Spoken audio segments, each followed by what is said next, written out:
Hola, ¿qué tal? Buenas tardes a todos. Agradecemos su presencia, a los que están aquí, los que están en línea.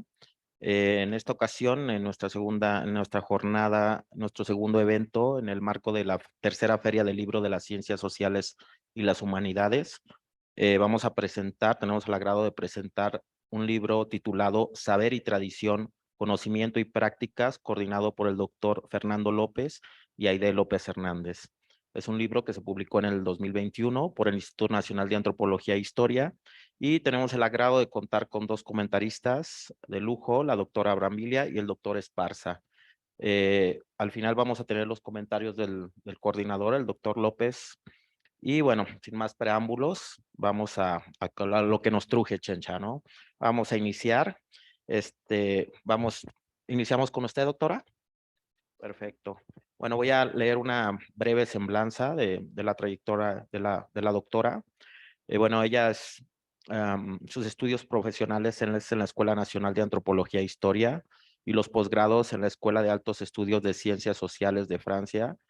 Desde 1973 es investigadora del Instituto Nacional de Antropología e Historia y actualmente labora en la dirección de Etnohistoria. Ha impartido un sinnúmero de conferencias tanto en el país como en el extranjero. Es autora de numerosos artículos y libros. Además, ha colaborado en diversas publicaciones como coordinadora y como editora.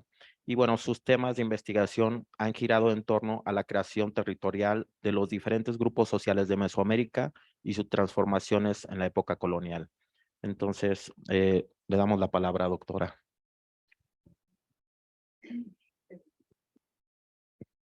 Buenas tardes, muchas gracias por la invitación.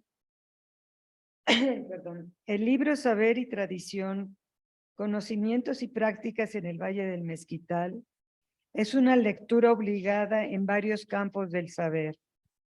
Es valioso para los interesados en la investigación interdisciplinaria. Concierne también a quienes reflexionan a nivel teórico y conceptual y, por supuesto, a quienes se preocupan por el devenir de los pueblos otomíes del centro norte. Digo que es una fuente de información sobre el quehacer entre varias disciplinas, puesto que, aunque la mayoría de los autores son arqueólogos, también se encuentran textos de historiadores y etnólogos. La interdisciplina dentro del positivismo era cruzar los límites tradicionales de las disciplinas académicas o escuelas de pensamiento. Se trastocaban los límites debido al surgimiento de nuevas necesidades y del desarrollo de nuevos enfoques teóricos o técnicos, lo que significaba ir contracorriente de la especialización y abogar por la integración, la no fragmentación del conocimiento, lo que ahora constituye una de las principales tesis del pensamiento complejo. Consideraría el libro como un claro ejemplo de lo que se llama en términos contemporáneos el pensamiento colectivo. Es un libro a consultar por los interesados en aspectos teóricos o conceptuales, pues en él se ponen en marcha una herramienta de valor cognitivo para entender las sociedades que se desarrollaron en la región del Mezquital. Hay un replanteamiento de las nociones desarrolladas desde el mediados del siglo XX en la arqueología y los contextos epistémicos que permiten resignificar su contenido. Para el debate académico, invoca el concepto de saber hacer, que los coordinadores articulan con la filosofía de la ciencia, especialmente con la escuela centrada en las prácticas científicas. Para sustentar esta propuesta, hacen un recorrido entre las teorías antropológicas y arqueológicas que se encuentran en la génesis de su propuesta. Inician con una revisión de la escuela anglosajona y la distinción entre las nociones de tradición y horizonte presentes en la historia cultural y el particularismo histórico. Después, la arqueología procesual construyó una mirada para distinguir formas sistémicas y la arqueología conductual buscó demostrar que en los diferentes procesos de una cadena tecnológica se creaban actividades y organizaciones de trabajo que daban lugar a diferentes tipos de desechos. enfoques que resaltan la necesidad de la repetición sistémica de las prácticas. Es decir, hay un reconocimiento de un patrón conductual. Esta propuesta anglosajona, los coordinadores la consideran similar a la noción de cadena operatoria desarrollada en la antropología francesa, cuyo origen está en los estudios tecnológicos de Picard y Holmes del siglo XIX. André Leroi-Gourhan profundizó el estudio de la tecnología del pasado y propuso que en los objetos se distinguía un método racional de producción, por lo cual eran cognoscible el proceso. A través de una lectura pertinente de las huellas de trabajo, se hacían inteligibles acciones operatorias como el movimiento corporal, la destreza manual, el saber y conocimiento involucrados en los procesos tecnológicos.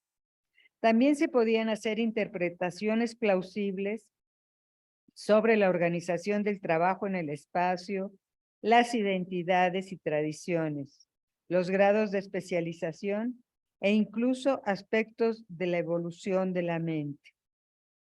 Los coordinadores de la obra en la introducción sostienen, entonces, que en la racionalidad detrás de cada objeto, de cada producto social, se reconoce una pericia, un estratagema resultando de herramientas cognitivas implícitas en las prácticas.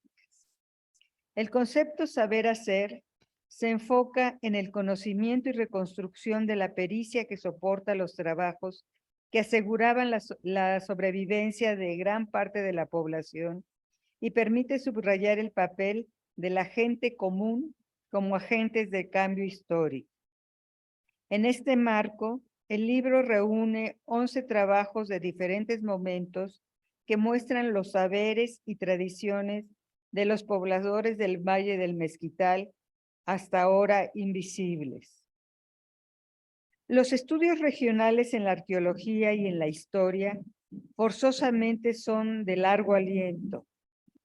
Desde la época prehispánica, los otomíes del centro norte tienen su propia historia, aunque articulada al resto de Mesoamérica primero y después a la Nueva España y al México actual. Por eso, este libro constituye una historia de los pueblos locales integrada al todo. Inicia la publicación el escrito La cerámica Shanghái, una aproximación tecnológica a través de cadenas operatorias.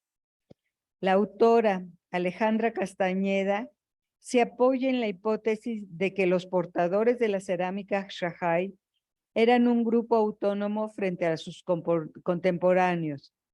Por ello, su objetivo es incorporar a la producción cerámica como un elemento identitario de la cultura Shanghái a partir de la identificación de tradiciones tecnológicas. Uno de los principales debates en arqueología ha girado en torno a la definición de unidad social a partir de la cultura material. Para ello, parte del principio de que las unidades sociales pueden ser identificadas a partir de las cadenas operatorias, puesto que se trata de grupos que comparten conocimientos y prácticas, es decir, saberes comunes observables en la cultura material. La dimensión fractal de una tradición perdida de Sabrina Farías es un trabajo que parte de un hecho contundente. La elaboración de herramientas en piedra es uno de los grandes saberes perdidos del México prehispánico. En efecto, durante siglos e incluso en los primeros años del periodo colonial, los instrumentos de trabajo, hachuelas, cuchillos, utensilios domésticos, metates, molcajetes, y la fina joyería, pendientes y orejeras, se hicieron con diferentes tipos de roca. La fabricación de objetos de piedra fue gracias a los conocimientos que se transmitían de generación en generación y que iban desde la elección de la materia prima apropiada para el tipo de objeto hasta la selección del tallado o pulido para el acabado del objeto. A esta forma de hacer las cosas les denomina Sabrina elecciones tecnológicas, las cuales no eran libres, sino que estaban determinadas por las tradiciones culturales, pues eran fases sucesivas de aprendizajes específicos sobre cada aspecto del proceso de la fabricación de herramientas en piedra. Tradición que se perdió con la introducción de nuevos instrumentos de trabajo. Ahora bien, la repetición reiterada de las reglas tecnológicas imprime propiedades fractales en los artefactos, tema de gran discusión.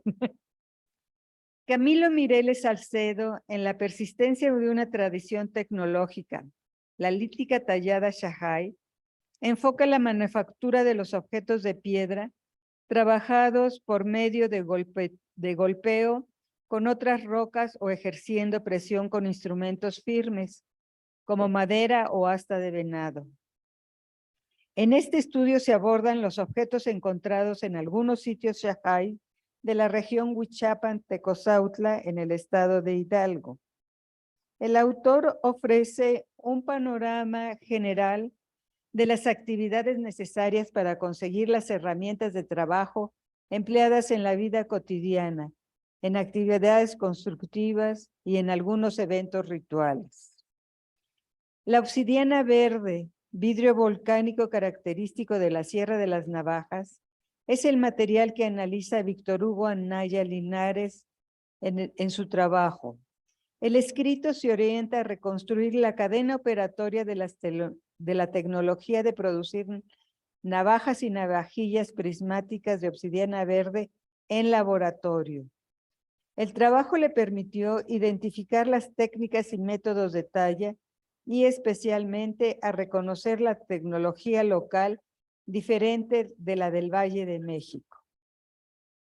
Beatriz Oliver, desde su trabajo etnológico en su escrito Materias primas e instrumentos de trabajo en la cerámica, considera que la alfarería es una prueba del avance tecnológico, pero también de las vivencias y creencias del mundo en el que se halla inmerso.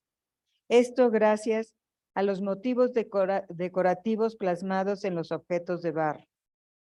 El trabajo es un testimonio de la época en que realizó el estudio, pues su enfoque es hacia la organización del trabajo que incluye desde la materia prima, pasando por las técnicas de manufactura, hasta los elementos simbólicos de la decoración, por lo que enfatiza las secuencias de los procesos técnicos.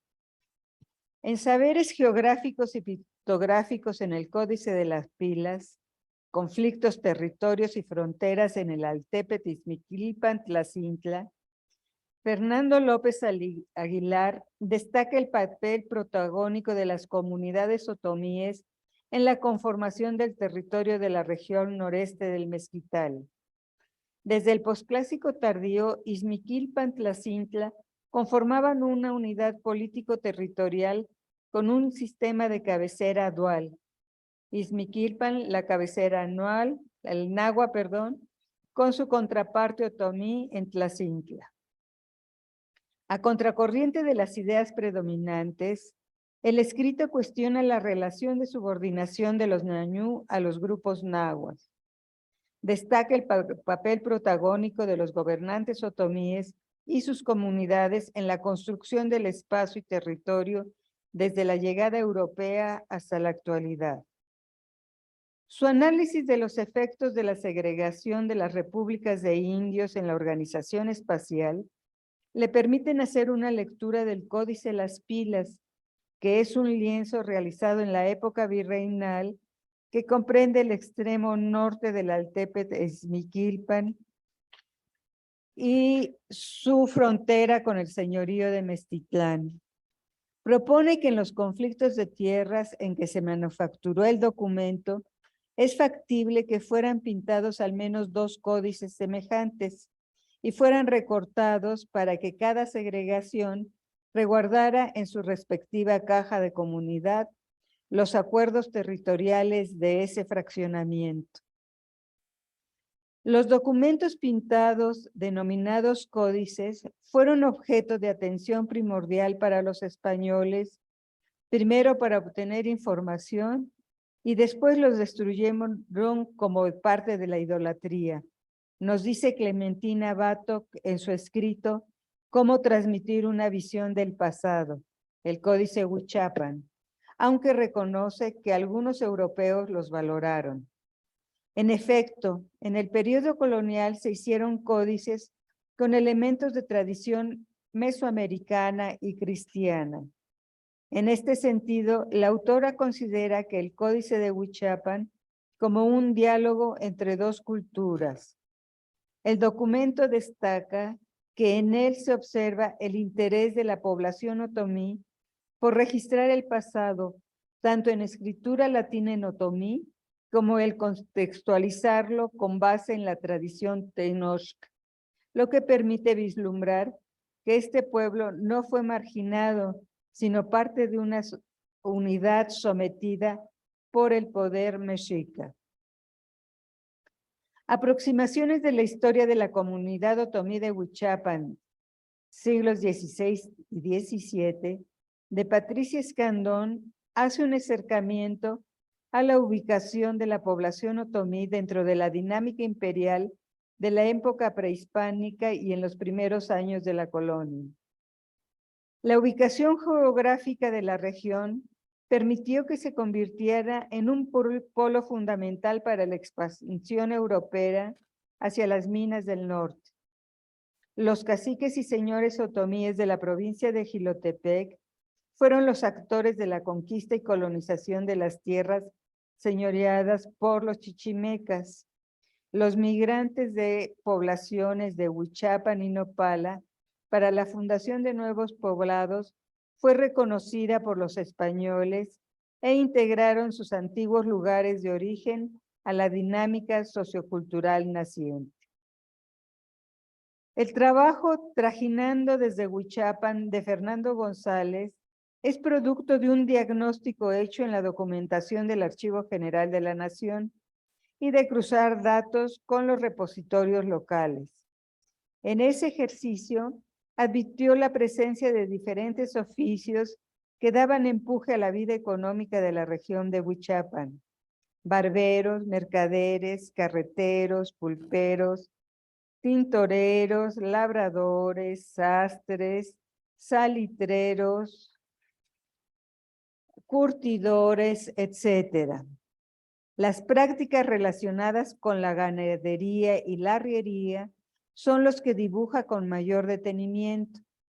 Además de describir su saber hacer, detalla su organización jerárquica y sus ligas con las dinámicas históricas generales de la Nueva España, pues muestra los vínculos que guardaron con la capital y su actuación en momentos de crisis, es decir, su inserción activa en el proceso novohispano en general.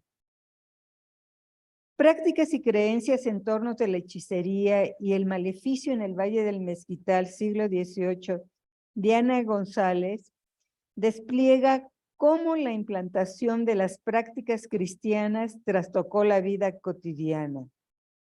La creencia en torno a la hechicería y el maleficio se consideraban acciones transgresoras de la fe. A través de las denuncias impuestas por habitantes de Izmiquilpan, Actopan y Tula, se acerca a las concepciones y prácticas que se tenían en torno a los hechizos, así como lo aceptado y culturalmente compartido del maleficio en los pueblos del Valle del Mezquital durante la segunda mitad del siglo XVIII. Con eso descubre las expresiones religiosas heterodoxas de lo sobrenatural, la magia de la población novohispana, cuando el pensamiento ilustrado trataba de erradicar las supersticiones. Una de sus conclusiones remarca que la creencia en la interacción de las fuerzas sobrenaturales con el plano terrenal era compartida por toda la población novohispana, aunque reconoce a la población indígena como depositaria del conocimiento sobrenatural y como actores principales. En mejorando las artesanías populares, la política del Departamento de Asuntos Indígenas para el Valle del Mezquital, Aide López Hernández, ante los eventos actuales de que firmas de alta costura retoman diseños tradicionales, hace una retrospectiva para comprender cómo tuvo lugar la revaloración de las artesanías.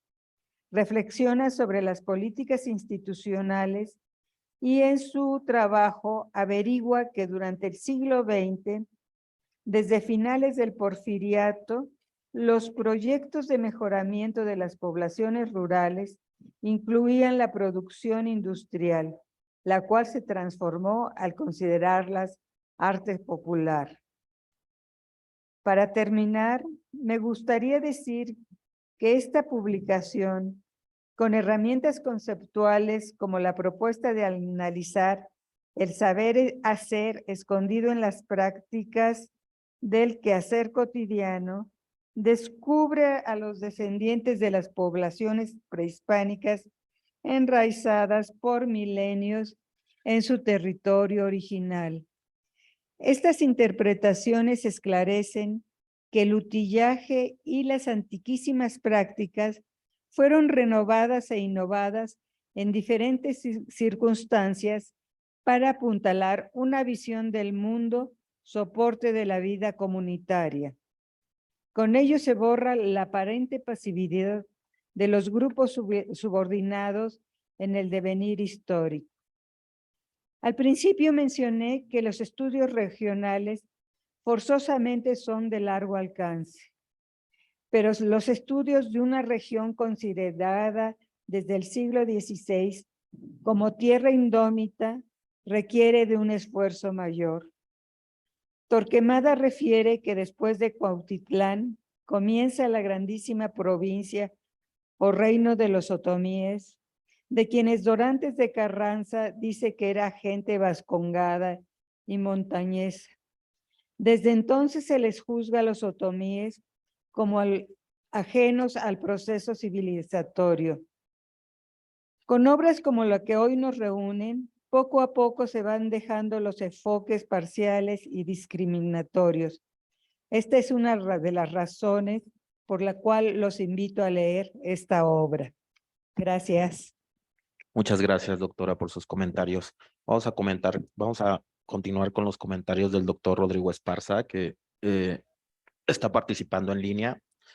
Voy a permitirme leer una breve semblanza del doctor. Él es licenciado y maestro en ciencias en arqueología por la Escuela Nacional de Antropología e Historia, con especialidad en arqueometría. Es doctor por el CIESAS. Y bueno, desde el 2002 es investigador del Centro de Estudios Arqueológicos del Colegio de Michoacán y profesor del ITESO en la carrera de Gestión Cultural.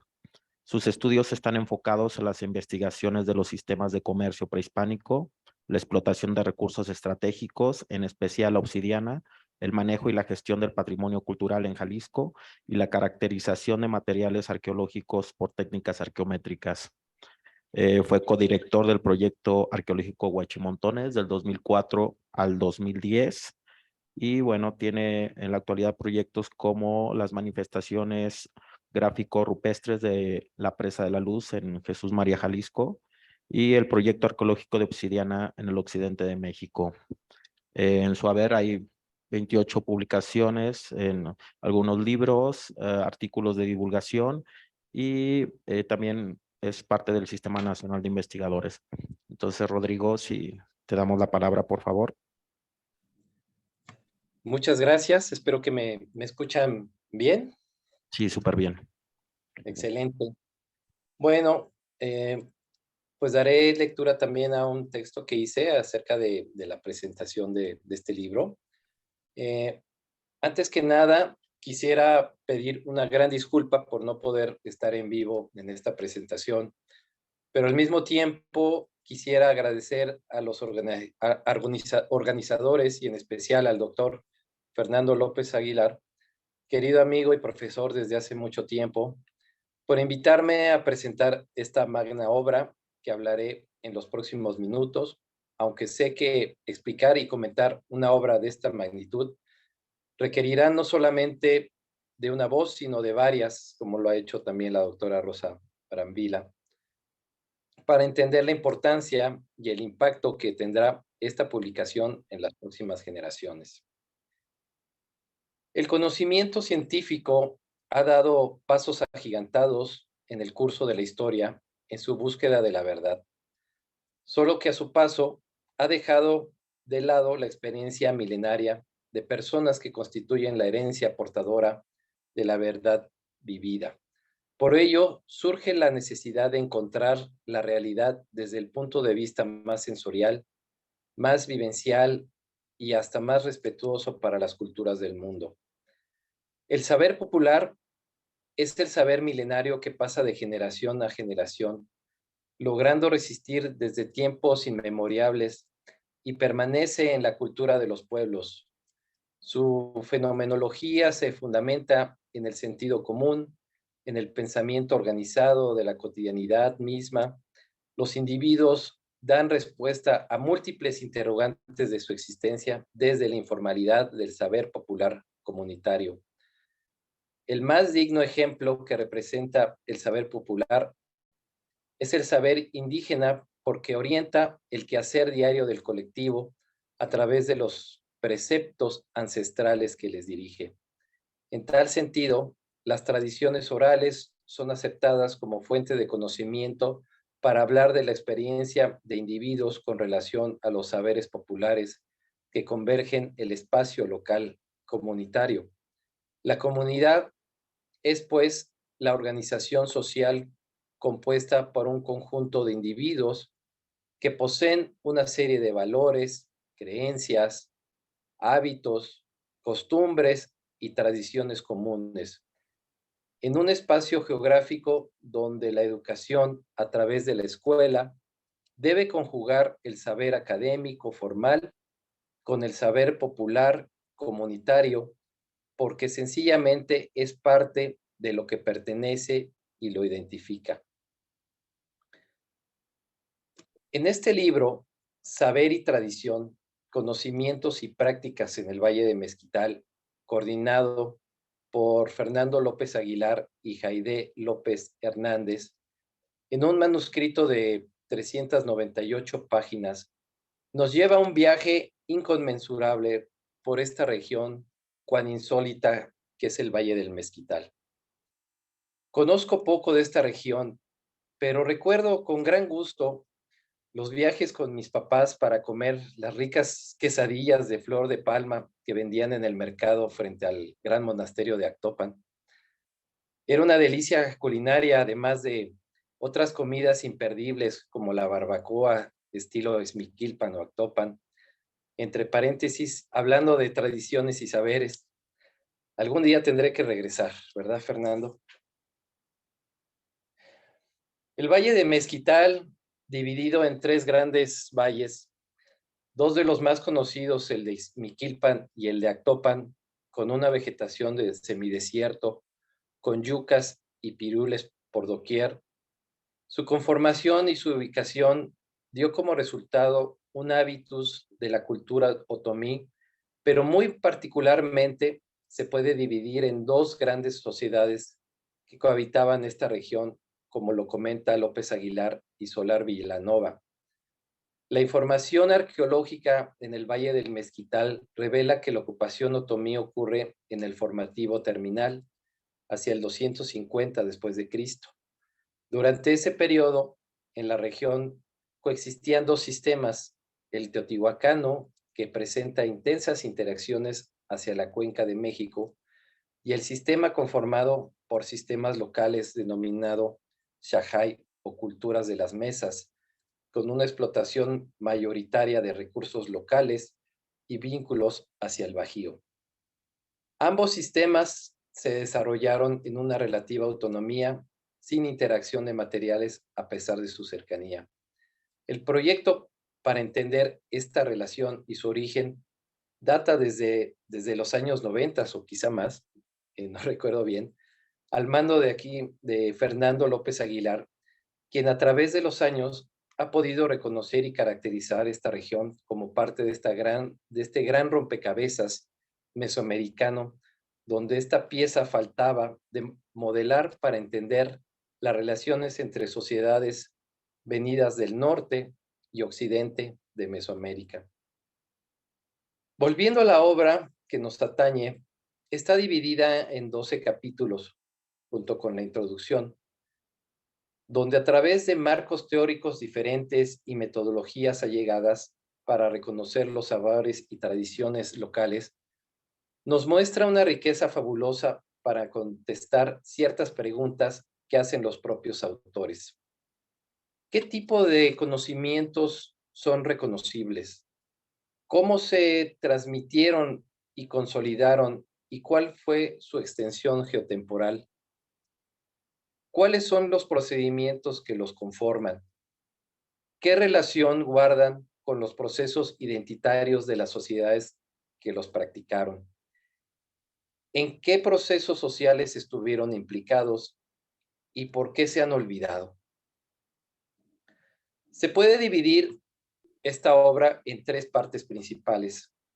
Una sobre la vida prehispánica de la región, una segunda sobre la colonia y una tercera que es durante el periodo moderno.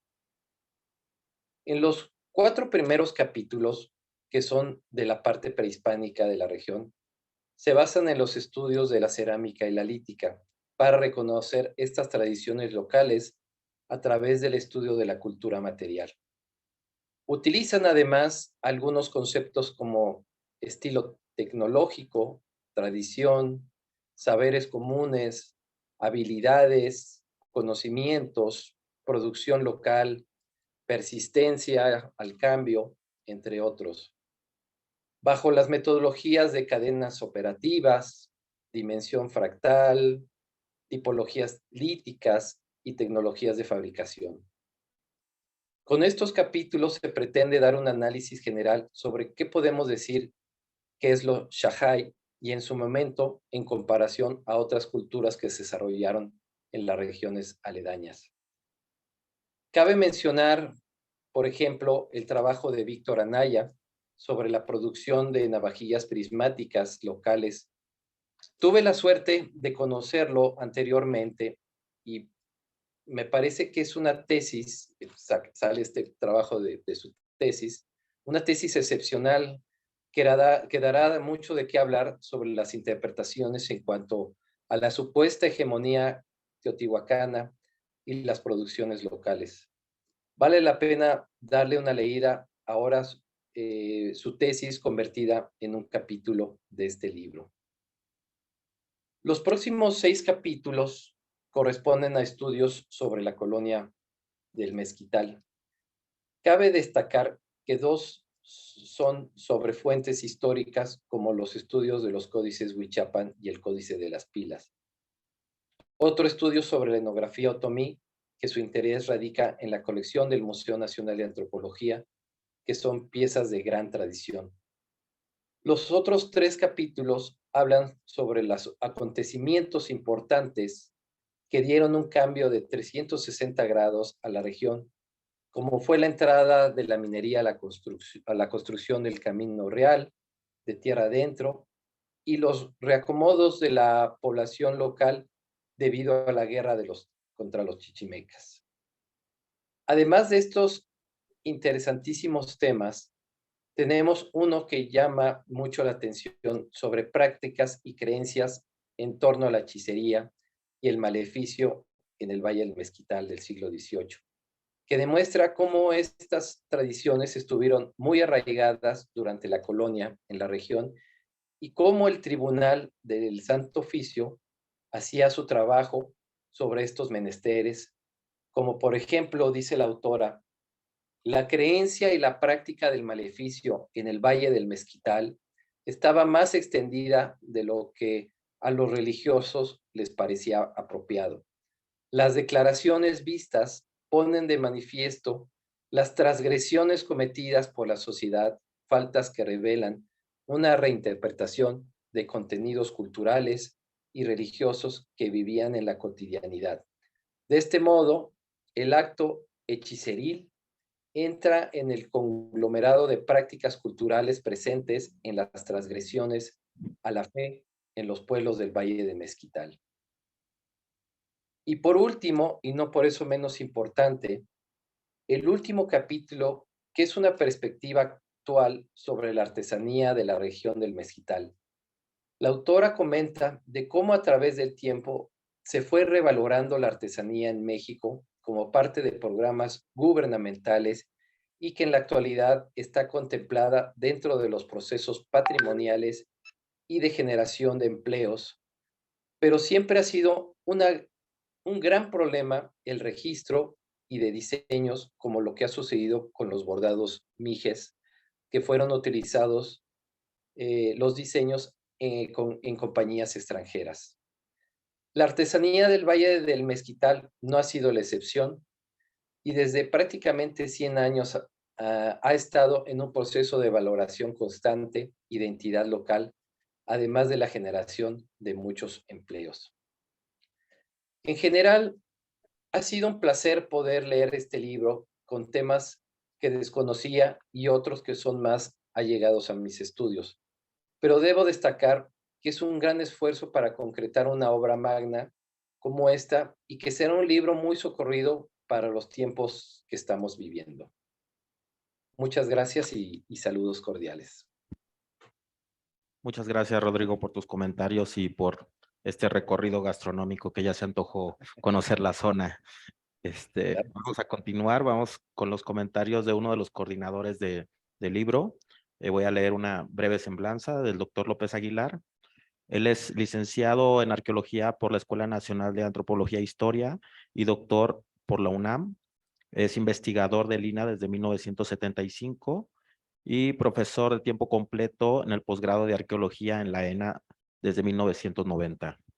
Pertenece también al Sistema Nacional de Investigadores.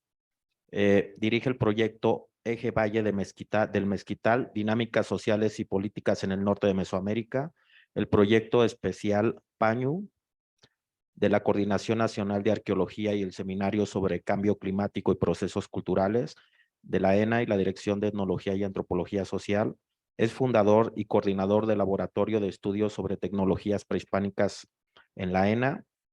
Fue presidente de la Academia Mexicana de Ciencias Antropológicas en el año 2016 y bueno, ha publicado diversos artículos y ensayos sobre la arqueología y etnografía del Valle del Mezquital, sobre filosofía, epistemología arqueológica, así como algunos de sus libros, Símbolos del Tiempo, Inestabilidad y Bifurcaciones en los Pueblos de los Indios del Valle del Mezquital, en el 2005, Elementos para una construcción teórica en arqueología, publicado por el INAH en 1990. Y bueno, dentro de sus últimas publicaciones están Entramados en el Mezquital, publicado por el INAH en el 2020, y su última publicación, la que estamos presentando actualmente. Entonces le damos la palabra, doctor. Gracias. Bien, muchas gracias. Quiero a nombre de los coordinadores Aide López Hernández y mío propio agradecer al Colegio Mexiquense el interés en la presentación de este libro, al propio INAH también por haber fomentado que esta presentación ocurriera y tuviera lugar, y a los presentadores, Rosy y Rodrigo, muchas gracias. Les agradezco mucho los ojos, buena onda de lectura que tuvieron. Quedan muchos temas para debates posteriores, como los fractales, por ejemplo, y la cocina hidalguense, que también tiene saberes y prácticas e innovaciones. Y quisiera comentar que durante mucho tiempo estuvimos explorando desde la Escuela de Antropología en el proyecto Mezquital la manera de, bueno, en el proyecto Mezquital y con mucha colaboración de la doctora Brambila aquí presente, con muchos seminarios que hemos tenido por la colindancia territorial de su proyecto de investigación con el nuestro, de la provincia de Jilotepec, y el papel que habían jugado los otomíes en el mundo prehispánico. Entonces, la intención de nosotros era tratar de reflexionar acerca de cómo conocer un aspecto que es muy poco observable, de hecho es difícilmente observable en lo que es la cultura material o el registro arqueológico, que es la identidad. ¿Sí? Y durante mucho tiempo pensamos que la identidad solamente podría, junto con otros conceptos que son de orden inmaterial, eh, solamente podrían ser observados a través de las prácticas sociales que derivan y son consecuencia de ellas, especialmente si estas prácticas tienen registro en el material arqueológico. De ser factible esta idea, lo que nosotros pensamos es que podríamos ir empezando a través de los estudios empezando por Schiffer, Michael Schiffer, a través de las cadenas conductuales, pero de pronto descubrimos que las nociones de cadenas operativas u operatorias, como se suele traducir, podrían haber sido mucho más útiles desde hace mucho tiempo para entender aspectos de que la arqueología considera como temas difíciles de entender porque son inobservables. Y la pista, por supuesto, no surgió en el proyecto Mezquital, viene de una lectura que hace Colin Renfrew de los trabajos de Leroy Buran y del equipo de trabajo de París 1, en especial buscando el conocimiento de la evolución de la mente. ¿Sí? Cuando Colin Renfrew inicia sus investigaciones sobre arqueología de la mente o arqueología cognitiva, encuentra él que el principal soporte para poder entender la evolución del pensamiento y de la mente era el estudio tecnológico. O la manera en que los estudios tecnológicos, dichos como cadenas operativas, habían desarrollado en Francia. Y esto es importante porque a mí me da la impresión de que hay una suerte de evolución independiente en lo que es la antropología de la tecnología, los estudios tecnológicos en la escuela francesa, de lo que son con los de la escuela anglosajona e incluso con los de la escuela mexicana. ¿Sí? Finalmente, por ejemplo, sabemos que Michael Schiffer deja la arqueología y se dedica más fuertemente a estudios sobre filosofía de la tecnología. Y hoy existe una rama importante en filosóficas de la UNAM acerca de la investigación sobre la filosofía de la tecnología. De manera que es algo que desde la escuela francesa se había trabajado con mucha anticipación desde los años 30 del siglo pasado y que tiene que ver con una suerte de empirismo francés, creo yo. Es decir,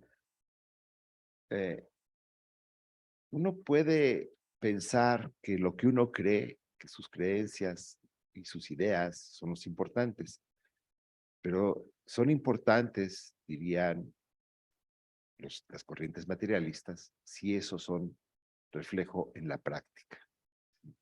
Esto supone que debería haber una consistencia entre la forma de pensarse uno mismo y tus prácticas sociales. ¿Sí? Y si estas coherencias entre pensarse uno mismo y la práctica social se pueden conocer, es porque dejan registro en el material arqueológico y en los contextos arqueológicos. Y estábamos en esas reflexiones cuando finalmente pudimos tener contacto con la gente de la Universidad de París 1 y París 7 y juntamos un par de seminarios internacionales para dar clases de tecnología, tecnología cerámica, tecnología lítica y alcanzamos a hacer tecnología en hueso allí en la Ciudad de México, donde participaron gente de diversas instituciones y alumnos de diversas instituciones. Y esto generó un cambio en la mirada del proyecto Mezquital, ¿no? Del proyecto del Valle del Mezquital. Y buscamos tratar de enfocarnos sobre todo en los conocimientos de los materiales arqueológicos vistos como una secuencia de operaciones, tratando de quitarnos miradas tecnológicas que no fueran tan profundas. Y esto hace que cuando fundamos el laboratorio de tecnologías prehispánicas en la Escuela de Antropología, pues los laboratorios de enfrente, y me refiero al laboratorio médico del Chopo, nos consideraban los personajes extraños porque éramos los primeros que en lugar de llegar con lesiones corporales, llegábamos con fragmentos de tepalcates para que nos cooperaran en sacar los rayos X y observar cosas que otras corrientes o perspectivas no observan. ¿Qué nos interesaba observar? Los rollos, la dimensión de los rollos de manufactura de la cerámica. ¿Sí? Si bien sabemos que los rollos, la manufactura del enrollado es muy común en la tradición prehispánica, la dimensión de los rollos se ha convertido en una especie de indicador acerca de quién está haciendo el trabajo del enrollado. Y esto se puede observar a través de la fractura. Suele fracturarse la cerámica en donde se hacen las uniones de los rollos. Pero necesitamos una mirada mucho más profunda, ¿no? Entonces llegamos con nuestra serie de tepalcates, los poníamos en la cama de rayos X, casi nos regalaban la impresión porque les daba mucha risa que en lugar de huesos rotos lleváramos tepalcates. Y esto nos introduce una mirada novedosa acerca de qué es lo que está, una mirada novedosa que hoy quisiera poner rápidamente en el debate de la arqueología, porque empieza una nueva mirada polémica, ¿sí? De alguna manera, la tradición francesa y la tradición de las tecnologías y estos saberes expertos corresponden a una mirada que es del siglo XX.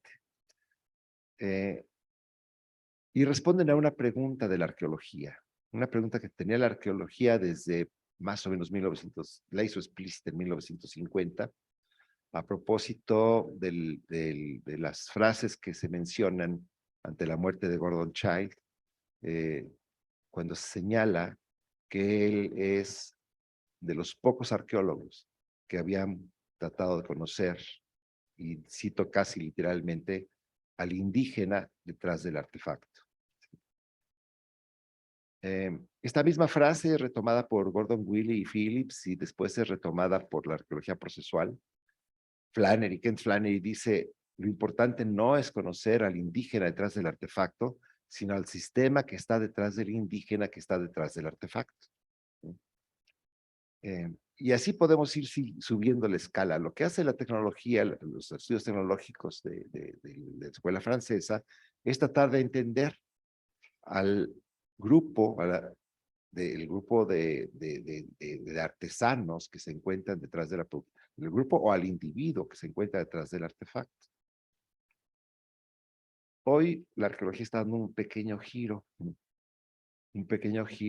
yo no sé si es posmoderno, como una reliquia de la posmodernidad. Proviene de una vertiente de un sociólogo francés llamado Bruno Latour, en el que a través de la observación de laboratorios actuales de investigación científica, él propone que existe una determinación fuerte de los artefactos que tienen las personas sobre la conformación de las personas. Es decir, pone la flecha al revés. Si bien la ciencia tradicionalmente ha puesto el hombre es el hacedor de los artefactos y el que les dice cómo comportarse el hombre hacia el artefacto, cómo va a servir, cómo se va a utilizar, lo que dice Bruno Latour es que hay un fuerte impacto al revés. Una vez que el sistema de los objetos se relaciona por creación humana, esa creación humana impacta al propio ser humano de manera recíproca.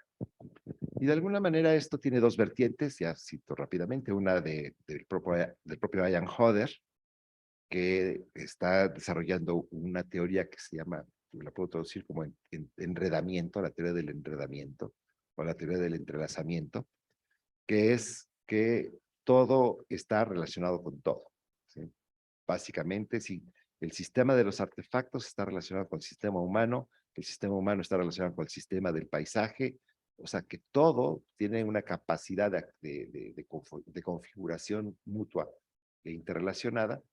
Y una vertiente más radical, la arqueología sueca y danesa, está proponiendo echar para atrás la idea de que hay que buscar a la persona o al individuo o a la cultura detrás de los artefactos. Lo que hay que ver es cómo el artefacto determina a las personas y a las culturas.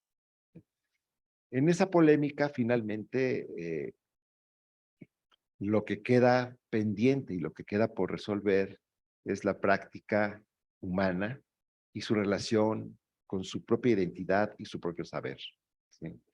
Para nosotros, la idea es que el ser humano es un ser práctico Su práctica es lo que le dice que es, no lo que él piensa que es, ¿sí? Porque finalmente la elaboración de uno mismo, la idea que uno tiene de uno mismo no es tan certera, y siempre uno o requiere terapeuta, o requiere un antropólogo, o requiere un etnólogo, o un sociólogo para decirnos qué es lo que somos, ¿sí? Y entonces, lo único que nos queda es esta relación entre el saber, la práctica, y que esa práctica esté plasmada en el objeto arqueológico. Creemos que esto da un tema para la interdisciplina, creemos que esto es un tema que puede desarrollarse en el largo plazo, y pues con esto creo que podemos dejar un legado para las futuras generaciones y, unos cuantos temas futuros para poder seguir adelante. Y con esto quiero cerrar y agradecer a todos los presentes y a los que se asomaron por ahí atrás en la mesa vecina. Muchas gracias.